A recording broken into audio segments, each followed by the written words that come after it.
Hello friends, आप सभी का हमारे online platform study with GK YouTube channel पर हार्दिक स्वागत है। तो आज की हमारी चर्चा का विषय है राजनीति विज्ञान विषय से संबंधित महत्वपूर्ण सवालों के बारे में चर्चा करना, जो आगामी प्रतियोगी परीक्षाओं की दृष्टि से आपके लिए महत्वपूर्ण हो सकते हैं। इससे पहले हमने 5 पार्टों के बारे में चर्चा कर चुके हैं, जो वन लाइनर और एमसीक्यू प्रश्न थे उसमें शामिल थे। यदि आपने उन्हें भी नहीं देखा तो आप उसे भी जरूर देखेगा, जिसका लिंक इसी वीडियो सीरीज के नीचे डिस्क्रिप्शन बॉक्स में दिया गया है, या आप उन्हें हमारे YouTube channel study with GK की प्लेलिस्ट पर विजिट कर सकते हैं, जहां आपको राजनीति विज्ञान वन लाइनर प्रश्नोत्तरी के नाम से प्लेलिस्ट बनी हुई है। वहां आपको सभी वीडियो सीरीज उपलब्ध है, मिल जाएगी। तो आइए महत्वपूर्ण सवालों के बारे में चर्चा शुरू करते हैं। To the point. यदि आपको हमारा प्रयास अच्छा लगा तो आप इसे लाइक करें और अपने दोस्तों के साथ भी शेयर करिएगा। पहला सवाल आपकी स्क्रीन पर रहा है ये।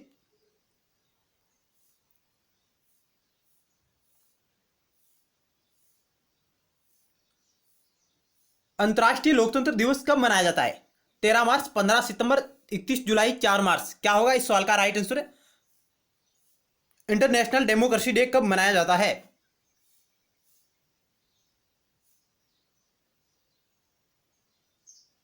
यदि आपने अभी तक हमारे YouTube channel study with GK को सब्सक्राइब नहीं किया तो आप इसे जरूर सब्सक्राइब करें और पास में बेल के आइकन यानी घंटे को भी जरूर दबाएं, ताकि नेक्स्ट टाइम वीडियो सीरीज का नोटिफिकेशन आपके पास तुरंत पहुंच जाए। इस सवाल का ऑप्शन बी राइट होगा। प्रतिवर्ष 15 सितंबर को अंतर्राष्ट्रीय लोकतंत्र दिवस मनाया जाता है। यूएन महासभा ने 2007 में अंतर्राष्ट्रीय लोकतंत्र दिवस मनाने का निर्णय लिया था। ऑप्शन बी राइट होगा। आप यहां महत्वपूर्ण फैक्ट देख सकते हैं। 2007 में संयुक्त राष्ट्र महासभा ने लोकतंत्र के सिद्धांतों को बढ़ावा देने के लिए और उन्हें बनाए रखने के लिए उद्देश्य से 15 सितंबर को अंतर्राष्ट्रीय लोकतंत्र दिवस के रूप में मनाने का एक संकल्प लिया और सभी सदस्य राज्यों और संगठनों को एक उपयुक्त तरीके से इस दिन को मनाने के लिए आमंत्रित किया, जो इसे बढ़ावा देने में योगदान देते हैं। यानी यूएन महासभा ने 2007 में एक संकल्प पारित किया जो लोकतंत्र के मूल्यों को बढ़ावा देते हैं। जो राष्ट्र लोकतंत्र को मूल्यों को बढ़ावा देने के लिए निरंतर प्रयासरत है, उनके लिए उन्होंने इस अंतर्राष्ट्रीय लोकतंत्र दिवस मनाने का निर्णय लिया था 2007 में, और यह 15 सितंबर को मनाया जाता है प्रतिवर्ष।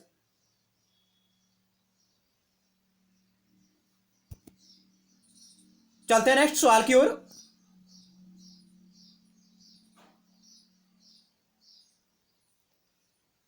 टू नंबर, सरकार ने नए केंद्रीय वित्त सचिव के रूप में नियुक्त करने का निर्णय लिया है।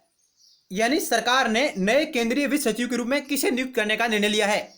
राजीव कुमार को, शिव शुक्ला को, पी राधाकृष्णन को, अजय भूषण पांडे को।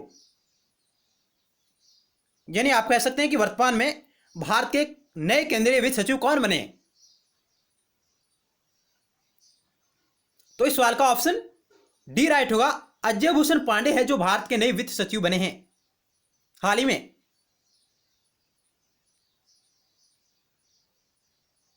तीन मार्च 2020 को केंद्र सरकार ने वरिष्ठ आईएएस अधिकारी अजय भूषण पांडे को देश का नया वित्त सचिव नियुक्त किया है। यानी 3 मार्च 2020 को केंद्र सरकार ने वरिष्ठ आईएएस अधिकारी अजय भूषण पांडे को देश का नया वित्त सचिव नियुक्त किया है, और वर्तमान में वह राजस्व सचिव के पद पर कार्यरत हैं और इस पद राजीव कुमार का स्थान लेंगे। यानी अजय भूषण पांडे किसका स्थान ले रहे हैं? वो ले रहे हैं राजीव कुमार का स्थान, जो वर्तमान में भारत के वित्त सचिव थे, उनका इन्होंने स्थान लिया है 3 मार्च 2020 को।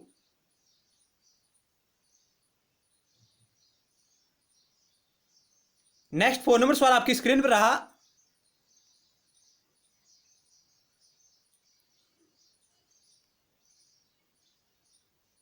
अजय भूषण पांडे पूर्व में यूआईडीआई के सीईओ के रूप में भी कार्य कर चुके हैं।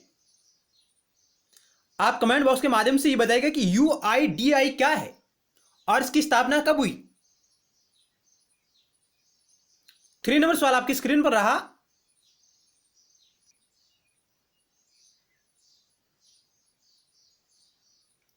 श्रीलंका के किस पूर्व प्रधानमंत्री के नेतृत्व में 2 मार्च 2020 को यूनाइटेड पीपुल्स फर्स्ट नाम से एक नए राजनीतिक गठबंधन की घोषणा की गई? यानी श्रीलंका के किस पूर्व प्रधानमंत्री के नेतृत्व में 2 मार्च 2020 को यूनाइटेड पीपुल फर्स्ट के नाम से एक नए राजनीतिक गठबंधन की घोषणा की गई? रानिल विक्रमसिंघे, डीएम जयरत्ने, सजिता प्रेमदास और महिंद्रा राजपक्षे। क्या होगा इस सवाल का राइट आंसर? यदि आपने पहले चर्चा में रही इस महत्वपूर्ण सवाल को देखा हो तो 3 नंबर सवाल का ऑप्शन सी राइट होगा। सजित प्रेमदास जो पूर्व में श्रीलंका के पूर्व में पीएम रह चुके हैं और इनके नेतृत्व में 2 मार्च 2020 को यूनाइटेड पीपुल फोर्स नाम का एक नया राजनीतिक गठबंधन बनाया गया है। ऑप्शन सी राइट है।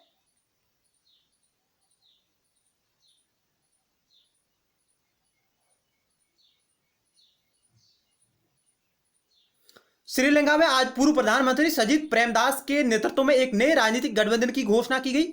यूनाइटेड पीपुल्स फोर्स नाम के इस गठबंधन में 5 राजनीतिक दल और 10 संगठन शामिल है। यानी जो सजिता प्रेमदास के नेतृत्व में यूनाइटेड पीपुल फोर्स नाम के गठबंधन की घोषणा की गई, इसमें 5 राजनीतिक दल और 10 अन्य संगठन शामिल है, जिसमें पूर्व प्रधानमंत्री रानिल विक्रमसिंघे की यूनाइटेड नेशनल पार्टी भी इस गठबंधन का भागीदारी होगी। यानी पूर्व प्रधानमंत्री रानिल विक्रमसिंघे की यूनाइटेड नेशनल पार्टी है, वो भी इस गठबंधन का हिस्सा होगी। गठबंधन की घोषणा करते हुए प्रेमदास ने कहा कि यह गठबंधन देश के इतिहास में एक नई क्रांति लाएगा। तो यूनाइटेड नेशनल पार्टी से संबंधित है रानिल विक्रमसिंघे, जबकि सजित प्रेमदास के नेतृत्व में यूनाइटेड पीपुल फोर्स नाम का गठबंधन बनाया गया है।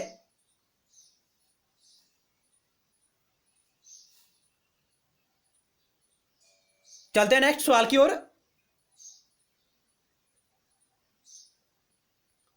लोकसभा स्पीकर ओम प्रकाश बिड़ला द्वारा गर्भवती महिलाओं के पोषण हेतु राजस्थान से आरंभ किए गए अभियान का क्या नाम है? लोकसभा के स्पीकर है ओम प्रकाश बिड़ला। ओम बिड़ला जिन्होंने गर्भवती महिलाओं के पोषण हेतु राजस्थान से आरंभ किए गए अभियान का क्या नाम है?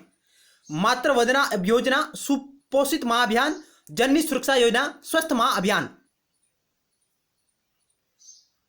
ओम बिड़ला 17वीं लोकसभा के स्पीकर है और वह राजस्थान की कोटा से सांसद है। ऑप्शन बी राइट होगा। सुपोषित मां अभियान है जो शुरुआत की, सुपोषित मां अभियान की राजस्थान के कोटा जिले से ओम बिड़ला ने।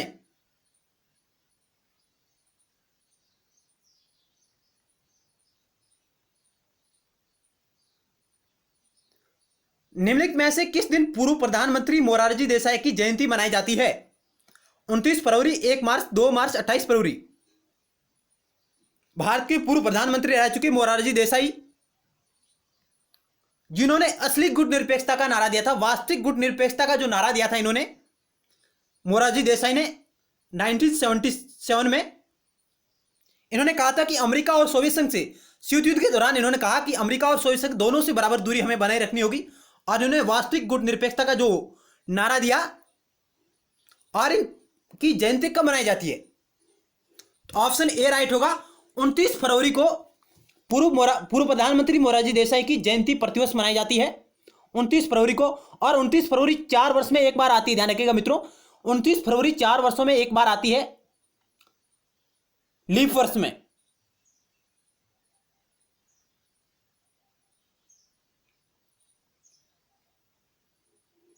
नेक्स्ट सवाल आपकी स्क्रीन पर रहा। नेक्स्ट 6 नंबर सवाल आपकी स्क्रीन पर रहा। ये नीति आयोग के उपाध्यक्ष को भारत सरकार के सरकारी वरीयता क्रम में महत्व का दर्जा दिया गया है। भारत सरकार के कैबिनेट मंत्री के समान, सुप्रीम कोर्ट के जज के समान, संसदीय समिति के अध्यक्ष के समान और भारत सरकार के सचिव के समान। क्या होगा 6 नंबर सवाल का राइट आंसर? 1 जनवरी 2015 को नरेंद्र मोदी सरकार ने योजना आयोग के स्थान पर नीति आयोग की स्थापना की थी। ध्यान रखें, योजना आयोग के स्थान पर 1 जनवरी 2015 को मोदी सरकार ने नीति आयोग की स्थापना की थी। और नीति आयोग का जो पदेन अध्यक्ष होता है वो भारत का प्रधानमंत्री होता है, और इसका एक उपाध्यक्ष भी होता है। और इस उपाध्यक्ष को भारत सरकार के सरकारी वरीयता क्रम में जो महत्व का दर्जा दिया गया है वो किसके समान है, यह आपको बताना है।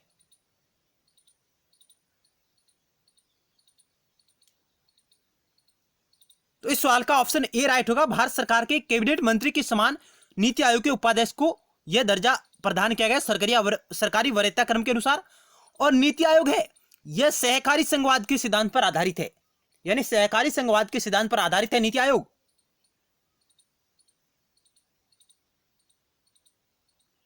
चलते हैं नेक्स्ट सवाल की ओर।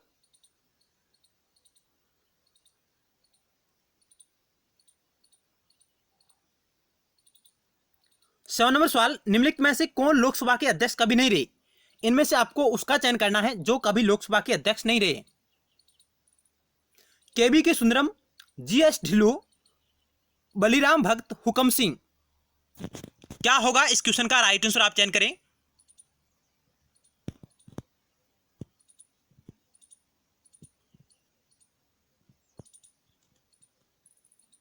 ऑप्शन ए राइट होगा।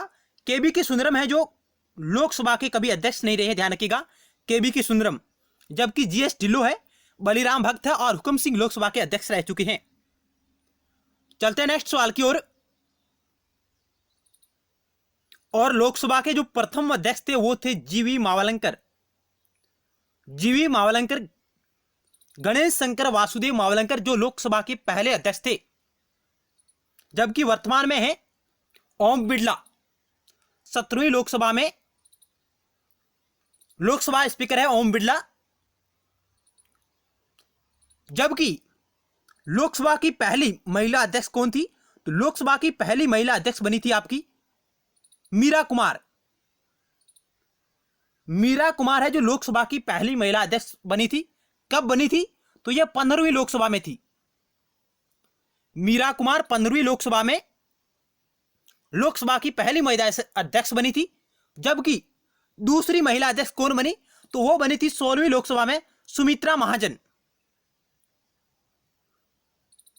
सुमित्रा महाजन 16वीं लोकसभा में लोकसभा की दूसरी महिला अध्यक्ष निर्वाचित हुई थी। तो ये फैक्ट आप नोट कर सकते हैं कि लोकसभा की पहली महिला अध्यक्ष मीरा कुमार और दूसरी महिला अध्यक्ष बनी थी सुमित्रा महाजन। चलते हैं नेक्स्ट सवाल की ओर।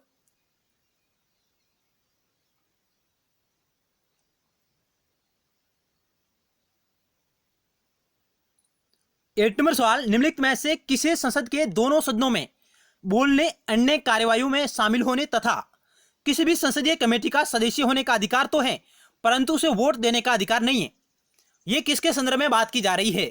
भारत के महालेखा परीक्षक एवं लेखा नियंत्रक यानी के बारे में, भारत के मुख्य चुनाव आयोग के बारे में, भारत के वित्त आयोग के अध्यक्ष के बारे में और भारत के अटॉर्नी जनरल के बारे में। यह बात किसके संदर्भ में हो रही है? 8 नंबर जो सवाल है वो किसके संदर्भ में यह बात कर रहा है? चार ऑप्शन आपके समक्ष रहे।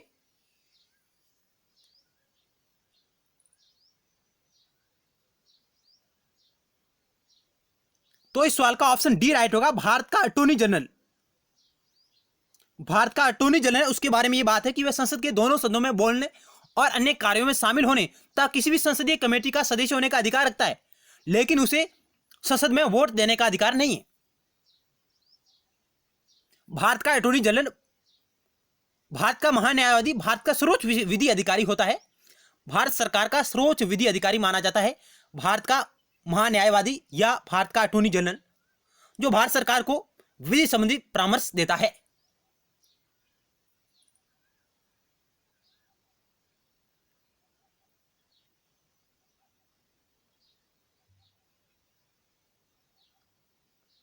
सत्ता दूसरों के कार्यों को प्रभावित करने की क्षमता है, यह किससे संबंधित है? यानी यह परिभाषा किसने दी कि सत्ता है जो दूसरों के कार्य को प्रभावित करने की क्या है? क्षमता है। बर्ट्रैंड रसेल, हंस जे मोर्गेनथाउ, E.H. कार्लोस्की।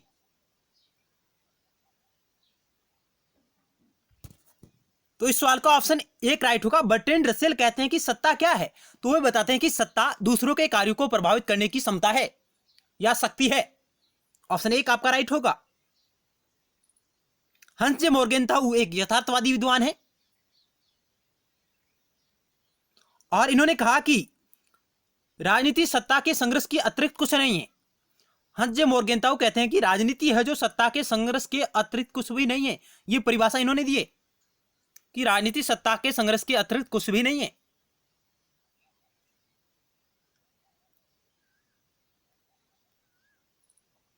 टेन नंबर सवाल आपकी स्क्रीन पर रहा। ये politics who get what when how किसकी रचना है? Politics who get what when how किसकी रचना है?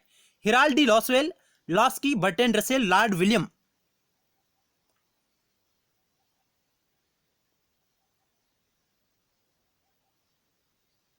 इस सवाल का ऑप्शन एक राइट होगा।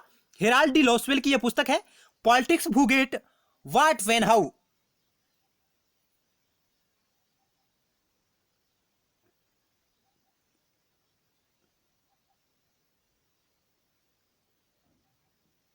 इलेवन नंबर सवाल आपकी स्क्रीन पर रहा। ये याक ने नकारात्मक स्वतंत्रताओं का समर्थन करते हुए 4 प्रकार की स्वतंत्रताओं का वर्णन किया है जिनमें शामिल है, यानी येक ने नकारात्मक स्वतंत्रताओं का समर्थन करते हुए 4 प्रकार की स्वतंत्रताओं का वर्णन किया है। उनमें शामिल है व्यक्तिगत स्वतंत्रता, राजनीतिक स्वतंत्रता, आंतरिक स्वतंत्रता। ऑप्शन 4 कह रहा है उपरोक्त सभी।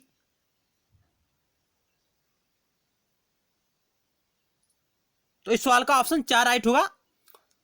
हेक है जो नकारात्मक स्वतंत्रता का पक्षधर है और उन्होंने स्वतंत्रताओं के 4 प्रकार बताए हैं, जिनमें उन्होंने पहला प्रकार व्यक्तिगत स्वतंत्रता, दूसरा राजनीतिक स्वतंत्रता, तीसरा आंतरिक स्वतंत्रता और चौथा इन्होंने बताया है शक्ति के रूप में स्वतंत्रता। ये 4 इन्होंने प्रकार बताए हैं हेक ने। एफ ए हेक, जिन्होंने स्वतंत्रताओं के 4 प्रकार बताए हैं, व्यक्तिगत स्वतंत्रता, राजनीतिक स्वतंत्रता, आंतरिक स्वतंत्रता और चौथा इन्होंने बताया शक्ति के रूप में स्वतंत्रता। नेक्स्ट सवाल आपकी स्क्रीन पर रहा।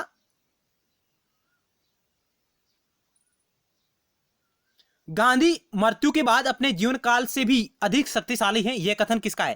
यानी गांधी जी के बारे में किसने कहा कि गांधी मृत्यु के बाद भी अपने जीवन काल से भी अधिक शक्तिशाली है? Pandit Jawaharlal Nehru, sir Cripps, doctor S John, Amartya Sen. क्या होगा 12 नंबर सवाल का राइट आंसर? आप गेस करें।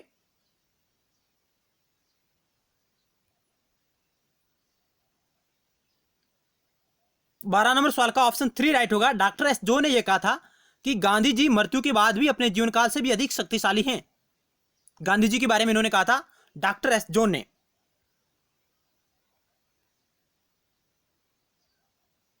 एक केंद्रीय शक्ति के द्वारा सर्वोच्च शक्ति का प्रयोग किया जाना ही एकात्मक शासन है। यानी एकात्मक शासन की यह परिभाषा किसने दी कि एक केंद्रीय शक्ति के द्वारा सर्वोच्च शक्ति का प्रयोग किया जाना ही एकात्मक शासन है?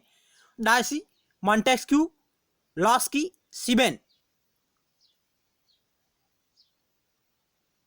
इस सवाल का ऑप्शन 1 राइट होगा। डायसी ने यह कहा था कि एक केंद्रीय शक्ति के द्वारा सर्वोच्च शक्ति का प्रयोग किया जाना ही एकात्मक शासन है।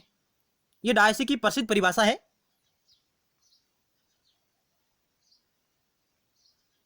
आनुपातिक प्रतिनिधित्व प्रणाली का समर्थन निम्नलिखित में से किस विचारक ने किया? Jeremy Bentham, Herbert Spencer, JS Mill, Laski.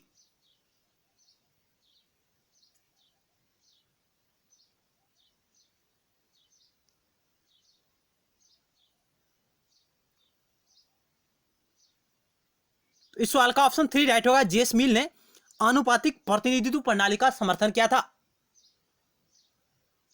और जेरेमी बेंथम उपयुक्तवाद के प्रवक्ता माने जाते हैं, जबकि जीएस मिल जेरेमी बेंथम के शिष्य जिन्होंने उपयुक्तवाद में संशोधन करके उसे एक नए रूप में ढालने की कोशिश की थी, जीएस मिल ने।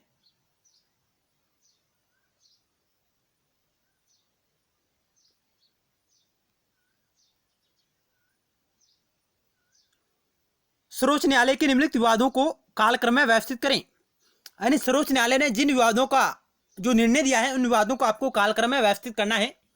गोलकनाथ बनाम पंजाब राज्य विवाद, शंकरी प्रसाद बनाम भारत संघवाद, सज्जन सिंह बनाम राजस्थान राज्य विवाद, ए गोपालन बनाम मद्रास राज्य विवाद। इनको आपको कालक्रम में व्यवस्थित करना है। तो किस प्रकार आप इन्हें व्यवस्थित करेंगे, आप इसे गैस करें, अनुमान लगाइएगा। कौन सा विवाद पहले आया और कौन सा बाद में आया है?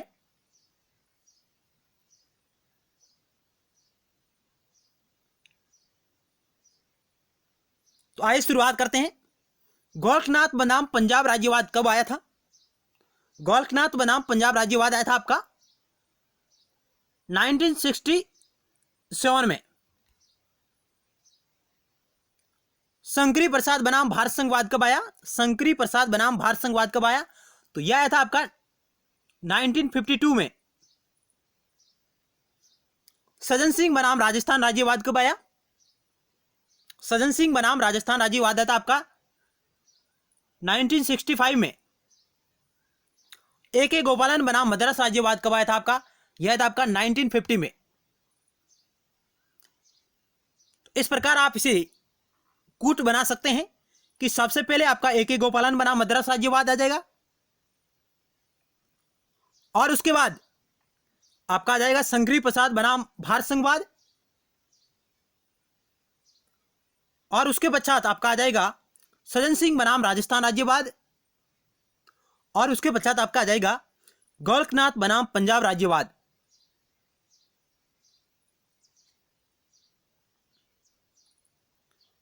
तो चलते हैं नेक्स्ट सवाल की ओर।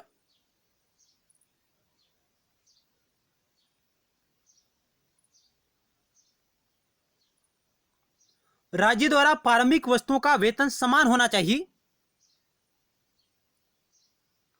यानी राज्य द्वारा प्रारंभिक वस्तुओं का वितरण, वेतन नहीं वितरण, समान होना चाहिए जब तक कि असमान वितरण प्रत्येक व्यक्ति के लिए लाभकारी ना हो। यह कथन किसका है कि राज्य द्वारा प्रारंभिक वस्तुओं का वितरण समान होना चाहिए जब तक कि असमान वितरण प्रत्येक व्यक्ति के लिए लाभकारी ना हो? John Rawls, Jasmine, Karl Marx, Rousseau.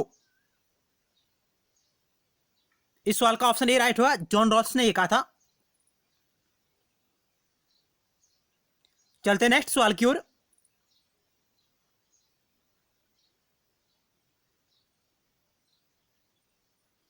माओ ने किस वर्ग को क्रांति का माध्यम बनाया था? श्रमिक वर्ग को, पूंजीपति वर्ग को, दोनों को, कृषक वर्ग को? यदि आपने माओ जेडांग या माओ तुसे तुम पर हमारी वीडियो सीरीज नहीं देखी तो उसे भी जरूर देखिएगा, जो प्लेलिस्ट पर पड़ी है, आप जाकर वहां उसे भी जरूर देखिए। माओ पर हमारी जो वीडियो सीरीज है आप उसे भी जरूर देखिएगा, जिसमें हमने महत्वपूर्ण फैक्ट और महत्वपूर्ण सवालों के बारे में चर्चा की है। तो इस सवाल का ऑप्शन क्या राइट होगा? माओ ने कृषक वर्ग को क्रांति का माध्यम बनाया था। माओ ने कृषक वर्ग को क्रांति का माध्यम बनाया था और उन्होंने कई योजनाएं संचालित की थी चाइना में।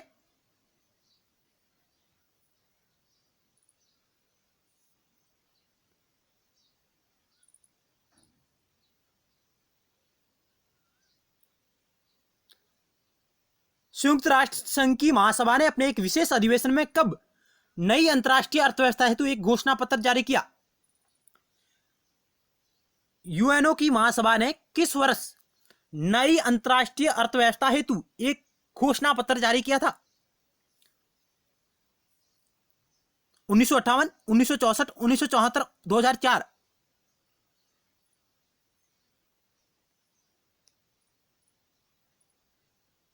तो इस सवाल का ऑप्शन 3 राइट होगा। 1974 में यूएन महासभा ने नई अंतरराष्ट्रीय अर्थव्यवस्था हेतु एक घोषणा पत्र जारी किया था। ऑप्शन 3 आपका राइट आंसर होगा।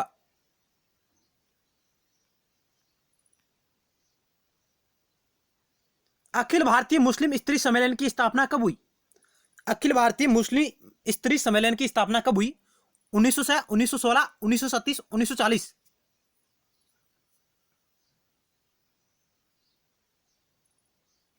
ऑप्शन बी राइट होगा, 1916 में।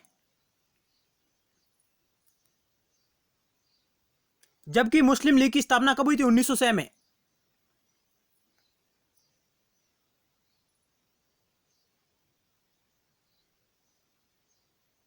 मुस्लिम समुदायों में स्त्री में सुधार आंदोलन 19वीं सदी के उत्तरार्ध में मुस्लिम समुदायों में भी स्त्री सुधार आंदोलन प्रारंभ हुए और इसकी दिशा में भोपाल की बेगम सैयद अहमद खान के नेतृत्व में 1916 में स्त्री शिक्षा पर बल देने हेतु यह सम्मेलन की स्थापना हुई थी। यानी इस आंदोलन या इस सम्मेलन की स्थापना की गई थी भोपाल की बेगम सैयद अहमद खान के नेतृत्व में 1916 में स्त्री शिक्षा पर बल देने हेतु इस सम्मेलन की स्थापना हुई थी। यानी अखिल भारतीय मुस्लिम स्त्री सम्मेलन की स्थापना की गई थी 1916 में और यह की गई थी भोपाल की बेगम सैयद अहमद खान के नेतृत्व में।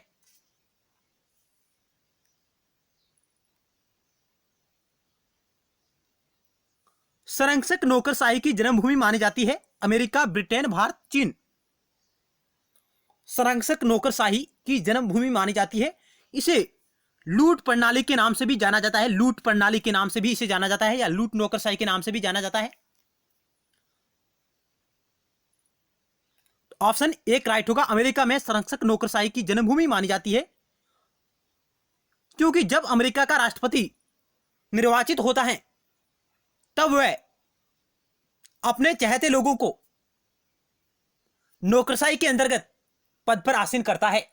यानी जो अमेरिका में जो संरक्षक नौकरशाही का जो प्रचलन है उसके अंतर्गत अमेरिकी राष्ट्रपति अपने चाहते लोगों को उच्च स्तर पर उनकी नियुक्ति करता है और जो अनुभवी लोग हैं, जो अनुभवी नौकरशाह है, उन्हें पदच्युत कर देता है।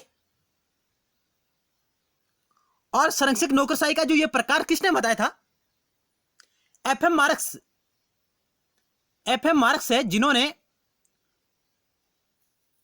नौकरशाही के 4 प्रकार बताए हैं फ्रेंड्स। एफएम मार्क्स ने नौकरशाही के 4 प्रकार बताए हैं, उनमें आपका ये संरक्षक नौकरशाही का एक प्रकार शामिल है।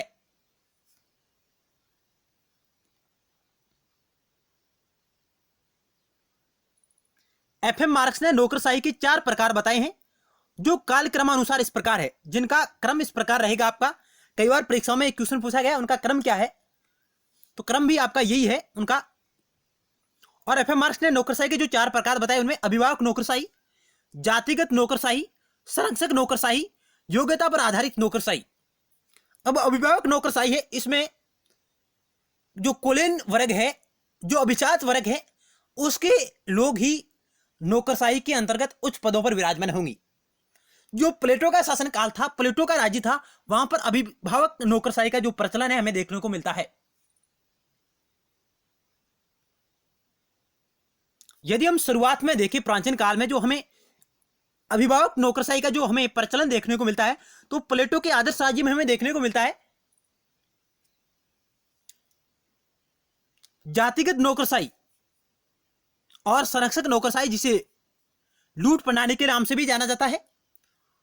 और जातिगत नौकरशाही में जाति आधारित लोगों को उच्च पदों पर नियुक्त किया जाता है, जबकि योग्यता पर आधारित नौकरशाही, जिसे आप गुणवत्ता पर आधारित या गुणों पर आधारित नौकरशाही भी कह सकते हैं, इसे आप गुणों पर आधारित नौकरशाही भी कह सकते हैं। और इसके अंतर्गत यह सभी के लिए खुली रहती है, मुक्त प्रतिस्पर्धा होती है। इसमें योग्यता पर आधारित नौकरशाही में मुक्त प्रतिस्पर्धा होती है। जैसे हम इसका उदाहरण भारत को ले सकते हैं।